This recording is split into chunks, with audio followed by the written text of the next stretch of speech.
Magnifique est le Seigneur, tout mon cœur pour chanter Dieu. Magnifique est le Seigneur, Alléluia, Alléluia. Magnifique est le Seigneur, tout mon cœur pour chanter Dieu. Magnifique est le Seigneur, Alléluia, Alléluia.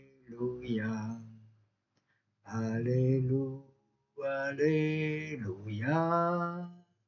Alléluia, Alléluia. Alléluia, Alléluia. Alléluia, Alléluia. Que puissance, honneur et gloire reviennent au Dieu trois fois saint, aujourd'hui et à jamais. Alléluia, Alléluia.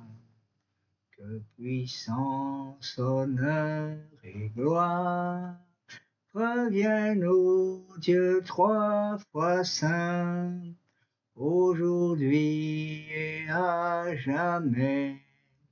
Alléluia, Alléluia. Alléluia, Alléluia. Alléluia, Alléluia. Alléluia, Alléluia. Alléluia, Alléluia. Alléluia, Alléluia. Bonsoir à chacun de vous. Nous sommes le mardi 7 juillet 2026 et bienvenue dans le programme Lisons la Bible. Nous allons donc lire la Bible encore en ce jour. Et avant de commencer ce programme, nous allons prier. Seigneur, nous venons te prier ce soir pour pouvoir entendre ta voix, écouter la voix de ta parole, être attentif à ce que tu veux nous dire aujourd'hui. Chaque jour, ta lecture est différente, elle est autre, elle nous parle d'une manière ou d'une autre. Ta parole est agissante, elle nous transforme, Seigneur, si nous gardons le cœur et l'esprit ouverts. Que mon frère, que ma sœur, que tous ceux qui viendront écouter ce programme soient attentifs à ta parole, soient ouverts de cœur et d'esprit afin de recevoir le message qui est donné dans ta parole. C'est au nom puissant de Jésus-Christ que j'ai ainsi prié. Amen. Nous allons commencer aujourd'hui en lisant Genèse, le livre de Genèse au chapitre 12. Le Seigneur dit à Abram, « Quitte ton pays, ta famille et la maison de ton père, puis va dans le pays que je vais te montrer. Je ferai naître de toi un grand peuple, je te bénirai et je rendrai ton nom célèbre.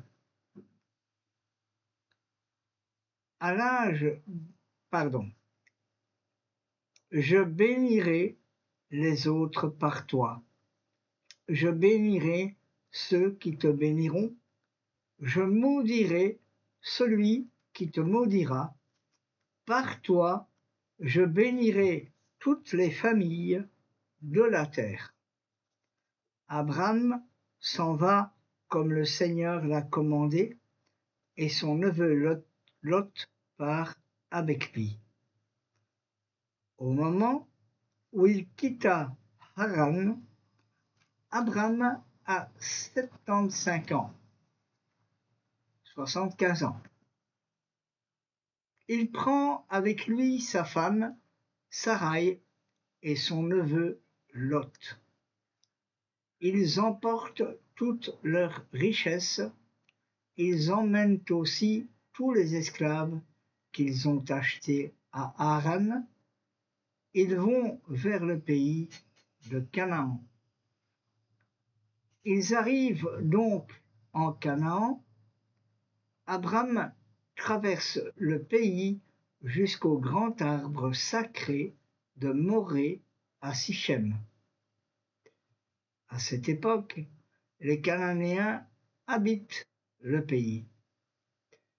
Le Seigneur se montre à Abraham et il lui dit: je donnerai ce pays à tes enfants et aux enfants de leurs enfants. À cet endroit, Abraham construit un autel pour le Seigneur qui s'est montré à lui. De là, il va dans une région de montagne, à l'est de Béthel. Il dresse sa tente entre Béthel à l'ouest et Haï à l'est. Là, il construit un autre autel pour le Seigneur et il prie Dieu en l'appelant Seigneur. Puis, en plusieurs étapes, Abraham va vers le sud de Canaan. Il y a une famine dans le pays.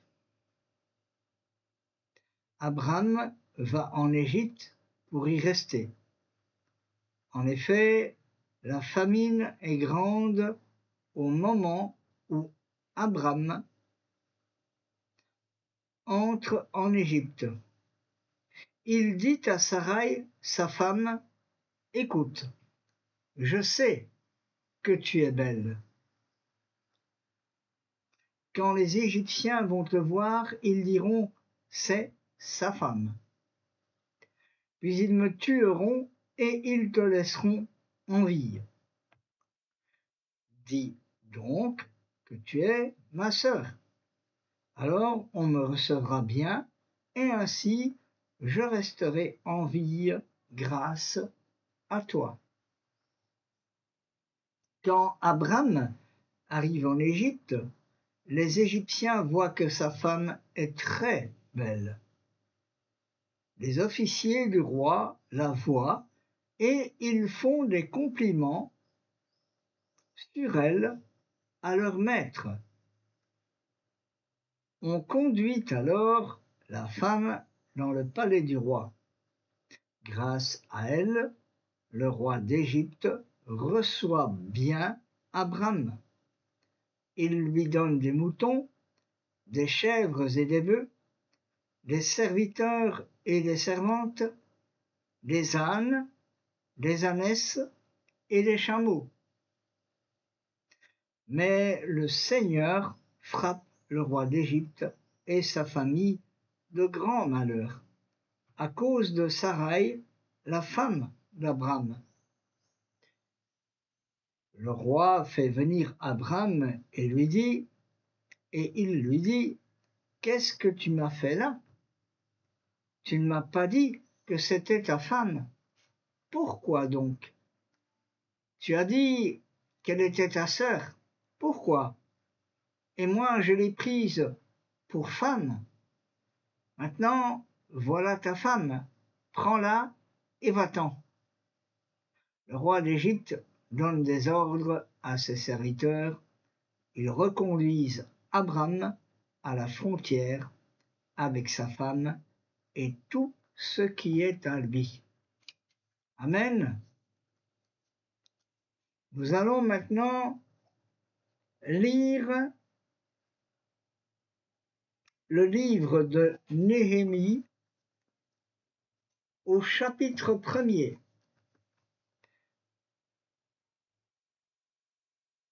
Nous lisons la Bible au nom de Jésus.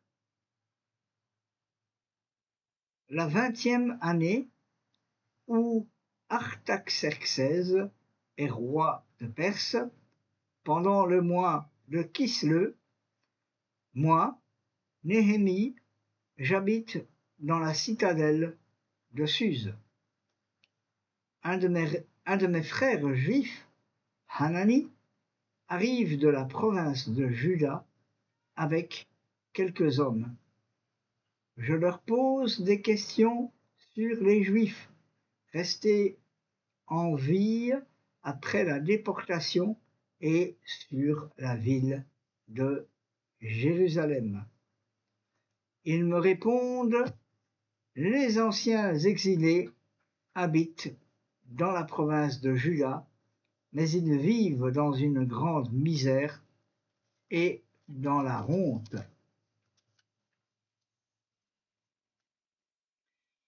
Il y a des trous dans le mur qui entourent Jérusalem et les portes de la ville ont été brûlées.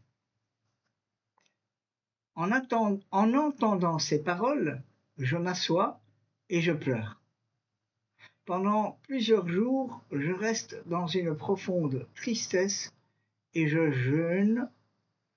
Je me mets à prier le Dieu qui est au ciel et je lui dis: ah, Seigneur Dieu qui es au ciel, Dieu grand et terrible, tu gardes ton alliance avec ceux qui obéissent à tes commandements, tu restes fidèle à ceux qui t'aiment. Écoute-moi attentivement et tourne tes yeux vers moi. Écoute maintenant la prière que je t'adresse. Moi, ton serviteur, jour et nuit, je suis en prière devant toi, pour nous, les Israélites, tes serviteurs. Je reconnais les péchés que nous avons commis envers toi. Oui, moi et mes ancêtres, nous avons péché. Nous avons vraiment mal agi envers toi.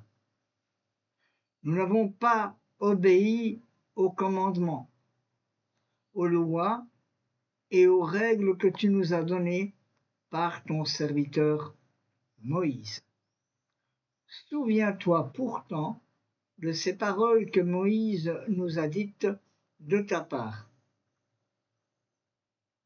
Si vous n'êtes pas fidèles envers moi, je vous chasserai un peu partout parmi les autres peuples. Mais si plus tard vous revenez à moi, si vous obéissez à mes commandements, si vous les respectez, je vous rassemblerai. Même si vous êtes en exil au bout du monde, je vous ramènerai à l'endroit que j'ai choisi pour montrer ma présence. Seigneur, nous sommes tes serviteurs, nous sommes ton peuple, c'est nous que tu as libérés par ta grande force et par ta puissance. Je t'en prie, Seigneur, écoute attentivement ma prière. Écoute la prière de tes serviteurs qui mettent leur joie à te respecter.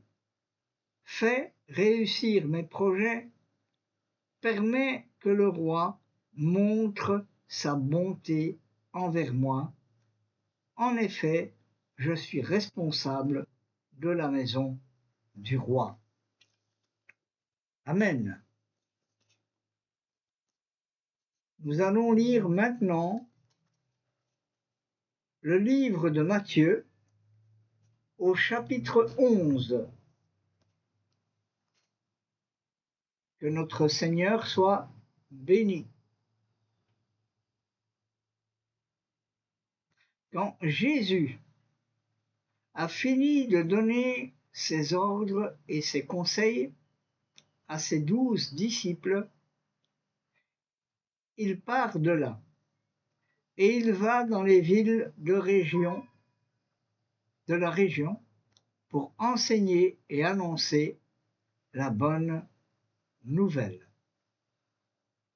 Jean-Baptiste, dans sa prison, a entendu parler du Christ et de ce qu'il fait. Il envoie quelques-uns de ses disciples pour demander à Jésus: est-ce que tu es le Messie qui doit venir? Ou bien devons-nous en attendre un autre? Jésus leur répond: allez raconter à Jean ce que vous entendez et ce que vous voyez. Les aveugles voient clair, les boiteux marchent bien, les lépreux sont guéris, les sourds entendent, les morts se réveillent, les pauvres reçoivent la bonne nouvelle. Il est heureux celui qui ne refuse pas de croire en moi. Les disciples de Jean repartent. Jésus se met à parler de Jean aux foules qui sont là. Il leur dit: qu'est-ce que vous êtes allés regarder dans le désert? Un roseau secoué par le vent? Non. Alors, qu'est-ce que vous êtes allés voir? Un homme habillé de vêtements élégants? Mais ceux qui ont de beaux vêtements habitent dans les palais des rois. Qu'est-ce que vous êtes allés voir? Un prophète? Oui, je vous le dis, et même plus qu'un prophète. En effet, Jean est celui que les livres saints annoncent quand Dieu dit: moi, je vais envoyer mon messager devant toi. Il préparera le chemin pour toi. Jésus ajoute: je vous le dis, c'est la vérité, il n'y a jamais eu un homme plus important que Jean-Baptiste. Pourtant, celui qui est le plus petit dans le royaume des cieux est plus important que lui. Depuis le temps où Jean baptisait jusqu'à maintenant, on attaque le royaume des cieux avec violence, et les gens violents cherchent à le prendre. Jusqu'à Jean, la loi et tous les prophètes ont annoncé ce qui allait arriver. Et si vous voulez me croire, Jean, c'est Élie qui devait revenir. Celui qui a les oreilles, qu'il écoute. À qui est-ce que je vais comparer les gens d'aujourd'hui? Ils ressemblent à des enfants assis sur la place du village. Les uns crient aux autres: pour vous, nous avons joué un air de flûte, mais vous n'avez pas dansé. Nous avons chanté un chant de funérailles, mais vous n'avez pas pleuré. En effet, Jean-Baptiste est venu, il ne mange pas, il ne boit pas, et les gens disent: il est fou. Le Fils de l'homme est venu, il mange et il boit, et les gens disent: regardez, cet homme pense seulement à manger et à boire. Il est l'ami des employés des impôts et des pêcheurs. Mais quand on voit ce que fait la sagesse de Dieu, on reconnaît qu'elle agit bien. Alors, Jésus se met à faire des reproches aux villes où il a accompli la plupart de ses miracles. En effet, les habitants n'ont pas changé leur vie. Jésus leur dit: « Quel malheur pour toi, ville de Chorazine! Quel malheur pour toi, ville de Bethsaïda! C'est chez vous que Dieu a fait des choses extraordinaires, et non à Tyr et à Sidon. S'il avait fait ces choses-là, s'il avait fait ces choses là-bas, leurs habitants auraient changé leur vie depuis longtemps.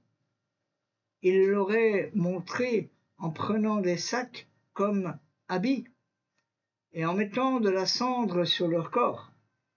Oui, je vous le dis, le jour où Dieu jugera les gens, il sera moins sévère avec les habitants de Tyr et de Sidon qu'avec vous. Et toi, ville de Capernaum, est-ce que Dieu te fera monter jusqu'au ciel? Au contraire, il te fera descendre chez les morts. C'est chez toi que Dieu a fait de grandes choses, et non à Sodome. S'il avait fait ces choses-là à Sodome, cette ville existerait encore aujourd'hui. Oui, je vous le dis, le jour où Dieu jugera les gens, il sera moins sévère avec les habitants de Sodome qu'avec les tiens. Peu de temps après, Jésus dit: « Père, Seigneur du ciel et de la terre, je te dis merci. En effet, ce que tu as caché aux sages et aux savants, tu l'as fait connaître aux petits. Oui, Père, tu l'as bien voulu. Mon Père m'a tout donné. Personne ne connaît le Fils, sauf le Père. Personne ne connaît le Père, sauf le Fils. Mais le Fils veut montrer le Père à d'autres pour qu'ils le connaissent aussi. Venez auprès de moi, vous tous qui portez des charges très lourdes et qui êtes fatigués, et moi je vous donnerai du repos. Je ne cherche pas à vous dominer. Prenez donc vous aussi la charge que je vous propose et devenez mes disciples. Ainsi, vous trouverez du repos pour vous-même. Oui, la charge que je mettrai sur vous est facile à porter. Ce que je vous donne à porter est léger. Amen. Nous allons passer à la deuxième partie de la lecture de la parole de Dieu, de la Bible. Et nous allons lire Genèse chapitre 13. Genèse chapitre 13. Nous lisons la Bible au nom de Jésus-Christ, notre Seigneur et notre Sauveur et Seigneur personnel.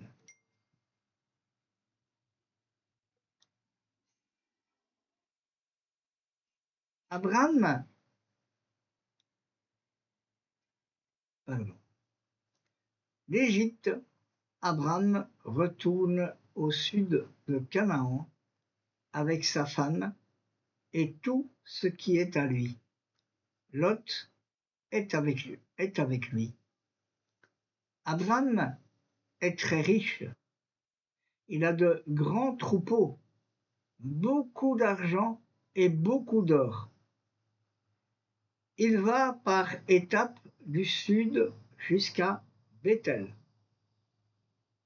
Il a déjà campé là, entre Bethel et Haï, et il a construit un autel à cet endroit. C'est là qu'Abram prie Dieu en l'appelant Seigneur. Lot est venu avec Abram. Lui aussi possède des moutons, des chèvres et des bœufs, ainsi que des tentes. Ce pays n'est pas assez grand pour les faire vivre tous ensemble. En effet, leurs troupeaux sont trop nombreux et ils ne peuvent pas rester ensemble. De plus, les Cananéens et les Périzites habitent le pays. Il y a une dispute entre les bergers d'Abram et ceux de Lot. Alors Abram dit à Lot, « Nous sommes de la même famille, ne nous disputons pas. Il ne faut pas de dispute non plus entre mes bergers et les tiens. Tu as tout le pays devant toi. Séparons-nous. Si tu vas vers le nord, j'irai vers le sud. Si tu vas vers le sud, j'irai vers le nord. » Lot regarde, il voit toute la plaine du Jourdain. Elle est arrosée partout jusqu'à Zoar. Elle est comme le jardin du Seigneur, comme la vallée du Nil en Égypte. C'était avant que le Seigneur détruise les villes de Sodome et de Gomorrhe. Lot choisit pour lui toute la plaine du Jourdain et il part vers l'est. Voilà comment Lot et Abram se séparent. Abram reste en Canaan, Lot campe près des villes de la plaine du Jourdain. Il dresse ses tentes jusqu'à Sodome. Les habitants de Sodome se conduisent très mal. Ils commettent des péchés graves contre le Seigneur. Après le départ de Lot, le Seigneur dit à Abram, « Regarde bien autour de toi, vers le nord et vers le sud, vers l'est et vers l'ouest. Je te donne pour toujours tout le pays que tu vois. Je le donne aussi à tes enfants et aux enfants de leurs enfants. Tes enfants et les enfants de leurs enfants, je les rendrai aussi nombreux que les grains de poussière sur le sol. On ne pourra pas les compter, comme on ne peut pas compter les grains de poussière. Va, déplace-toi dans le pays de long en large. Oui, c'est à toi que je le donne. » Abram déplace ses tentes et il vient habiter près des grands arbres sacrés de Mamré, près d'Hébron. Là, il construit un autel pour le Seigneur. Amen. Nous allons maintenant lire le 2e chapitre du livre de Néhémie.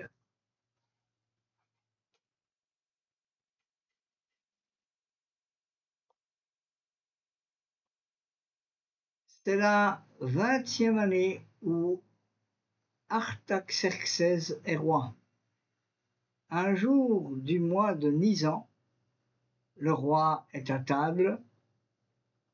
Je prends du vin et j'en verse au roi. Je suis triste, ce qui ne m'est jamais arrivé devant lui. Alors le roi me demande, « Tu as l'air triste, pourquoi donc? Tu n'es pourtant pas malade, qu'est-ce que tu as ?» j'ai très peur.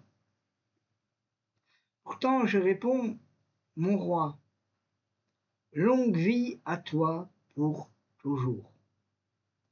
Je ne peux pas m'empêcher d'être triste. En effet, la ville où mes ancêtres sont enterrés est détruite et ses portes ont été brûlées. Le roi me demande « Qu'est-ce que tu attends de moi ?»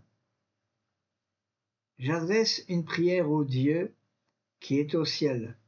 Puis je réponds « Mon roi, si tu le veux bien, et si tu es content de moi, laisse-moi aller dans la province de Juda, dans la ville où mes ancêtres sont enterrés. Je voudrais la reconstruire. » Devant la reine assise à côté de lui, le roi me demande encore « Combien de temps va durer ton voyage? Quand reviendras-tu » Le roi accepte donc que je parle et je lui indique une date pour mon retour.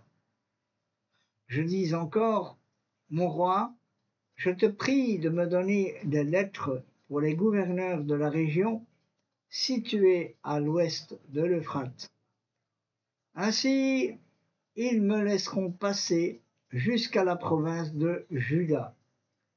Je souhaite aussi emporter une lettre pour Asaph, le responsable des forêts royales. Alors il me fournira le bois nécessaire pour les portes du bâtiment de défense proche du temple. J'en aurai besoin aussi pour le mur de la ville et pour la maison que j'habiterai. Le roi me donne ces lettres parce que la bonté de Dieu me protège. Je pars donc rencontrer les gouverneurs de la région située à l'ouest de l'Euphrate pour leur donner des lettres du roi.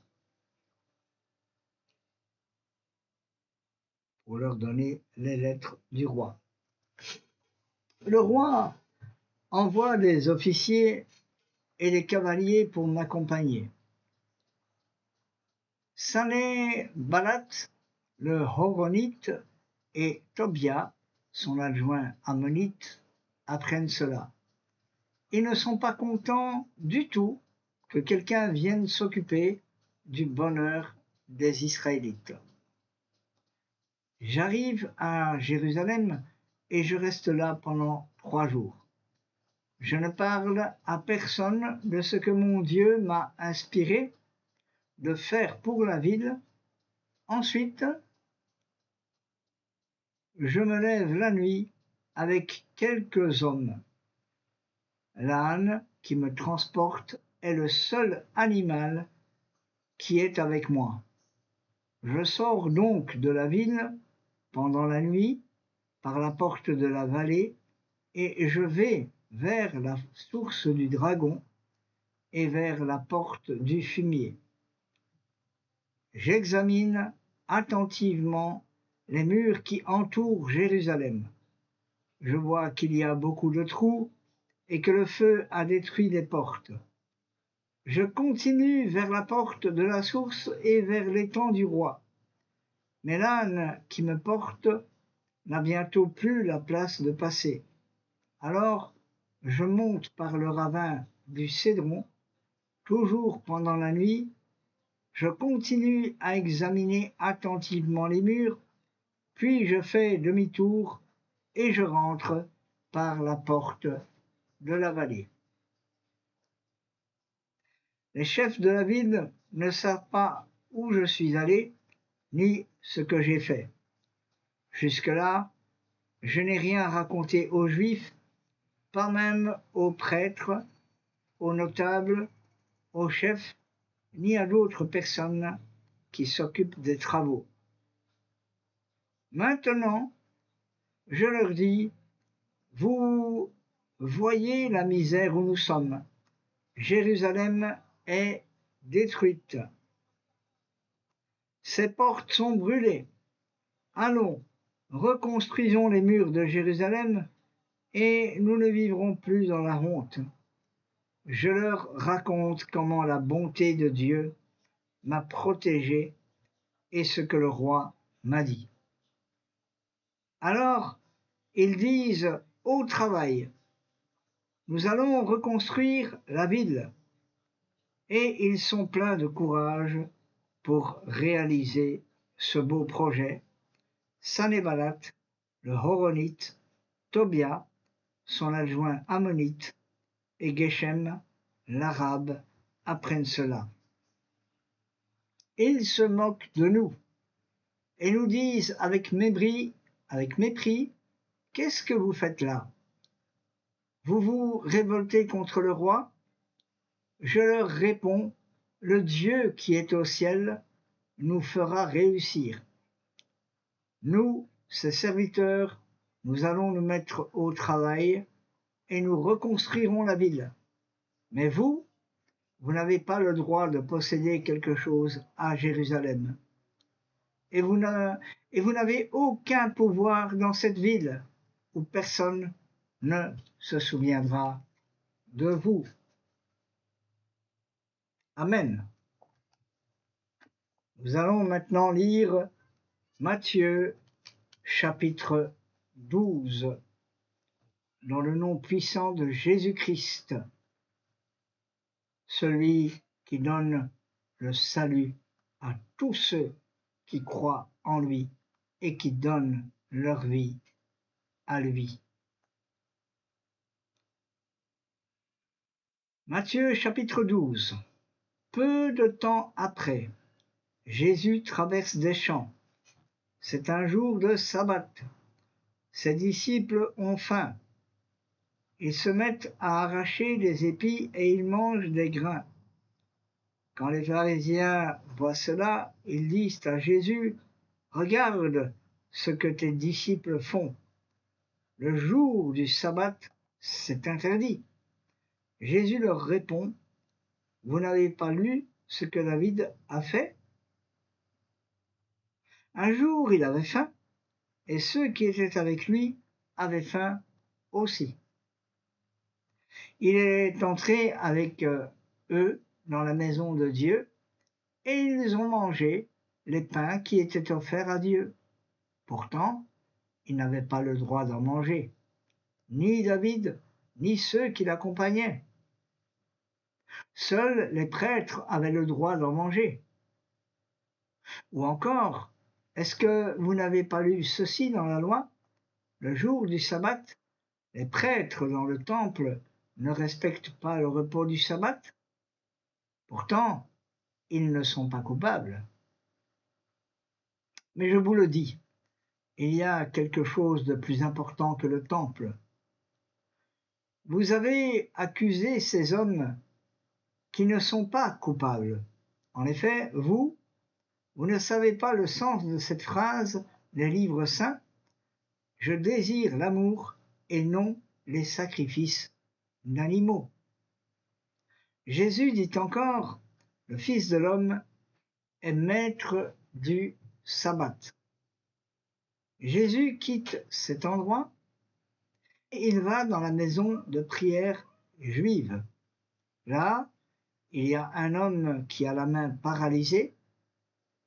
Les gens veulent avoir une raison pour accuser Jésus, alors ils lui demandent, est-ce qu'on a le droit de guérir quelqu'un le jour du sabbat?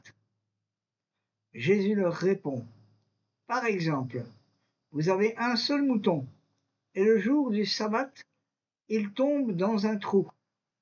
Vous allez sûrement le prendre pour le sortir du trou. Et un homme est beaucoup plus important qu'un mouton. Donc, on a le droit de faire du bien le jour du sabbat. Alors Jésus dit à l'homme, tends ta main. L'homme tend sa main et elle est guérie. Elle redevient comme l'autre main. Les pharisiens sortent et ils se réunissent pour voir comment faire mourir Jésus. Quand Jésus apprend cela, il quitte cet endroit. Beaucoup de gens le suivent. Jésus les guérit tous et il leur commande sévèrement, ne dites pas qui je suis. Ainsi se réalise ce que le prophète Ésaïe a annoncé. Dieu dit, voici mon serviteur que j'ai choisi, celui que j'aime, je l'ai choisi avec joie, je mettrai mon Esprit Saint sur lui, et il annoncera le droit au peuple. Il ne se disputera avec personne, il ne criera pas, on ne l'entendra pas faire des discours dans les rues, il ne cassera pas le roseau abîmé, il n'éteindra pas la flamme qui faiblit, il agira de cette façon, jusqu'à ce qu'il donne la victoire au droit, et les peuples espéreront en lui. Des gens amènent à Jésus un homme qui est aveugle et muet à cause d'un esprit mauvais. Jésus le guérit. Alors l'homme se met à parler et il voit clair. Toutes les foules sont très étonnées et elles disent « Cet homme est peut-être le fils de David ». Mais quand les pharisiens entendent cela, ils disent « Cet homme ne chasse les esprits mauvais qu'avec le pouvoir de Satan ».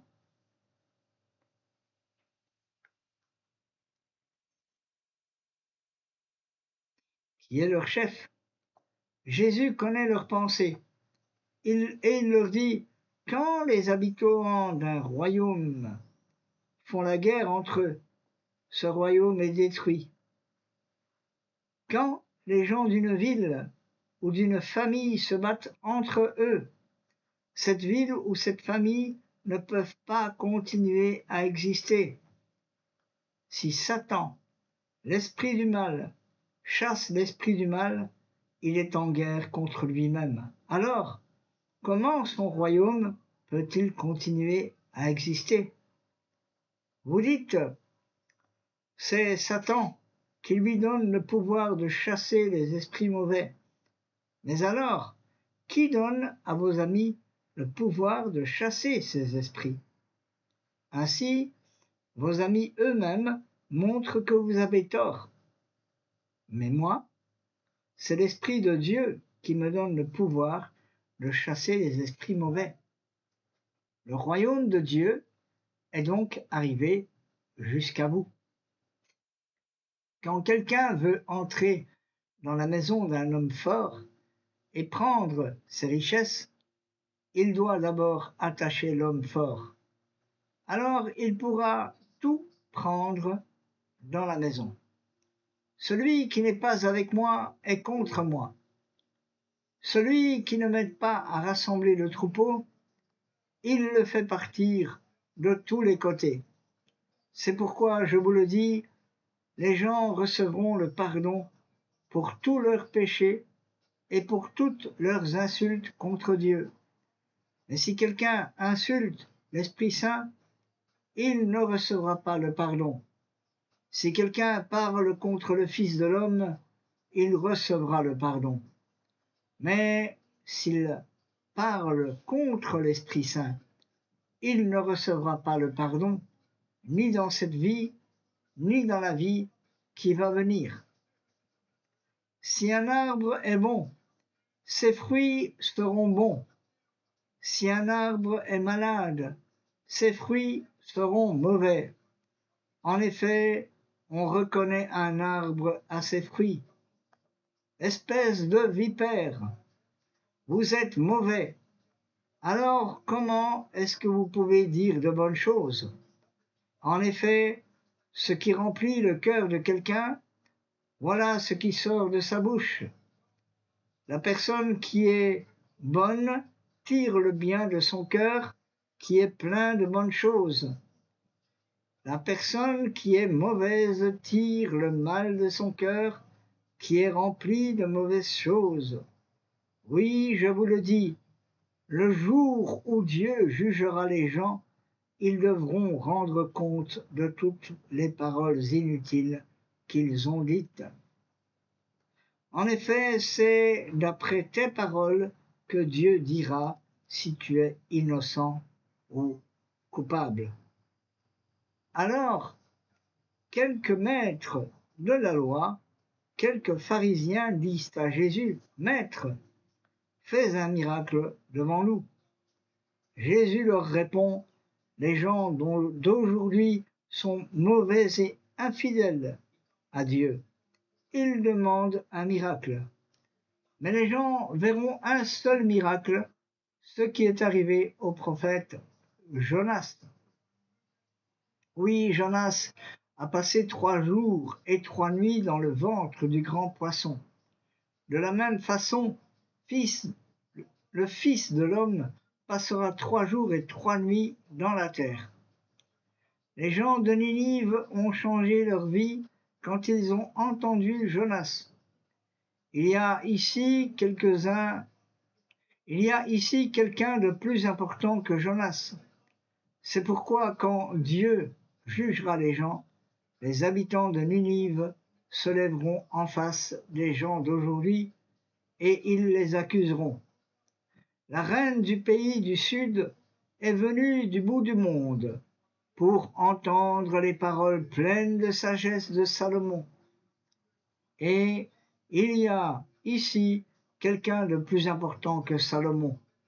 C'est pourquoi, quand Dieu jugera les gens, la reine du pays du Sud se lèvera en face des gens d'aujourd'hui, et elle les accusera.